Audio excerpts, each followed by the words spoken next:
every person who was thought to be aligned to the vice president was being removed from the party, being purged.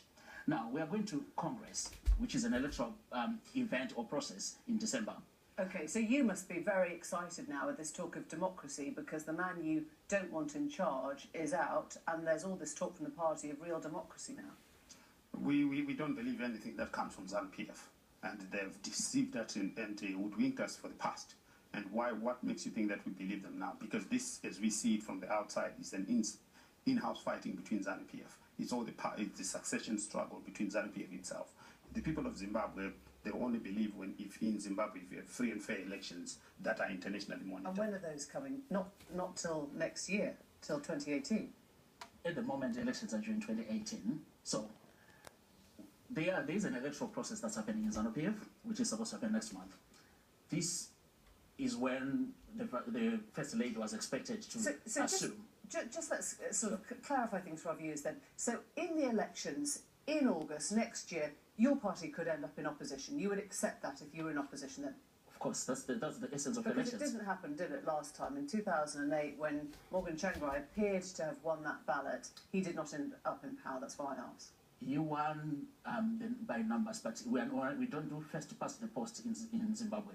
We go 50 plus 1. So it didn't meet the threshold. You will believe then, you are going into this believing that there will be free and fair elections within a year, less than the the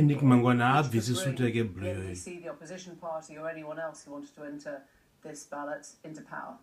No, it's as far as we're concerned right now, Zimbabwe needs a transitional authority that will make sure that, they'll revitalize the country, they'll bring but we want a transitional government that is all-inclusive, and we don't want a situation where ZANU-PF did what they did last time, that the opposition was in there just as the numbers and they were not taken care of. We want a situation where the opposition is there and ZANU-PF will stop the corruption, they'll stop the dictating, and they'll make sure that there is no nepotism. What happens if Robert Mugabe refuses to go or refuses to stop being ruler? Nobody has said to the president he should go, but should not stay in his house then? Well, he stays in his house. He has always stayed in his house. There's nothing wrong with the president being in his house, and his house has always been guarded. But let's talk about. You must see how this looks to the outside world. It's not a normal day, is it? When you have an army on the streets and you have a man who we understand is under house arrest, even if he wants to be in his house, and you have his wife who may or may not have fled the country to find amnesty elsewhere. This is not a normal day in Zimbabwe. Clearly, it's not normal. There's nothing normal about what's happening in Zimbabwe at the moment.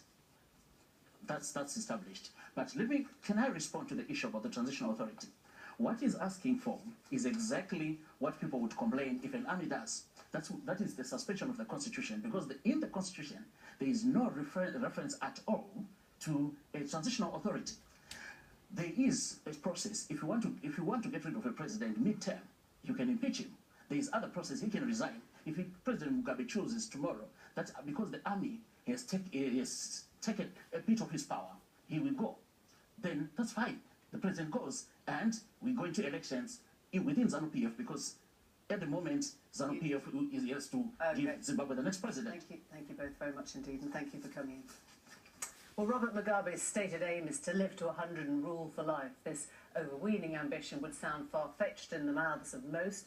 Zimbabwe's leader, though, has pretty much done it. After 37 consecutive years in power, despite his brutal regime, his country's descent into poverty, he still, as you've heard, is clinging on. His ruthlessness at the age of 93 has been unwavering. He took Zimbabwe after independence when it was prosperous and brought it to the brink of economic collapse more than once. Tonight, then, for the first time in decades, there is some real uncertainty about his future. Could this spell the end of the Mugabe regime itself? And yes, the end of him. Here's John Sweeney. There was a time when Robert Mugabe